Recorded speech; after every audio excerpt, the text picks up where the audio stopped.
The race for the 2024 GOP nomination is heating up. One politician opted out today, but three others are waiting in the wings. As Laura Barone-Lopez reports, most of the contenders were making the rounds in Iowa this weekend. One potential Republican candidate sitting out. I've made the decision not to run for president on the Republican ticket in 2024. Chris Sununu, a fierce Trump critic and the governor of first in the nation primary state, New Hampshire, choosing not to run against the former president. If you're not talking in resonance against the candidate who's right now winning by 20 or 30 points, then you're just potentially auditioning to be on his team.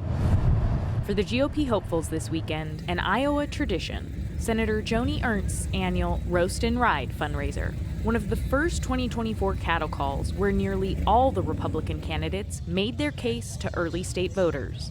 Former Vice President Mike Pence teasing his official campaign launch set for later this week. I don't have anything to announce today, but I can tell you, when I got time to announce come this Wednesday, I'm announcing in Iowa.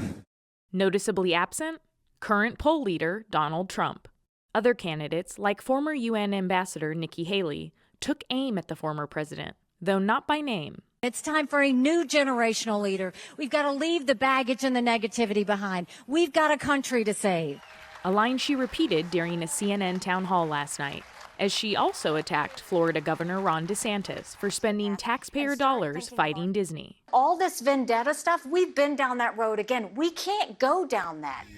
Back in Iowa Saturday, DeSantis said the GOP needs to nominate someone who can win a general election.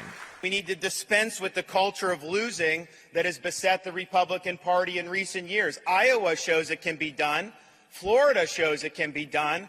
We had red waves in 2022. The rest of the country, not so much.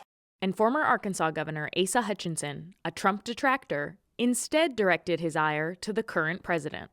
I'm running for president because Joe Biden's policy are the wrong direction for America. People ask me, what would you do on your first day in office? I'll sign an executive order reversing Biden's executive orders. He was not alone. South Carolina Senator Tim Scott pitched himself as the best candidate to take on Democrats. I scare the dickens out of the radical left and Joe Biden. The proof of my life destroys their lives. For nearly 2 hours, 8 GOP hopefuls took the stage. Though one of the first big multi-candidate events, it will hardly be the last. All the candidates will likely be frequent flyers to the Hawkeye State as they try to gain support and donors to qualify for the first Republican primary debate in August. For the PBS NewsHour, I'm Laura Barone-Lopez.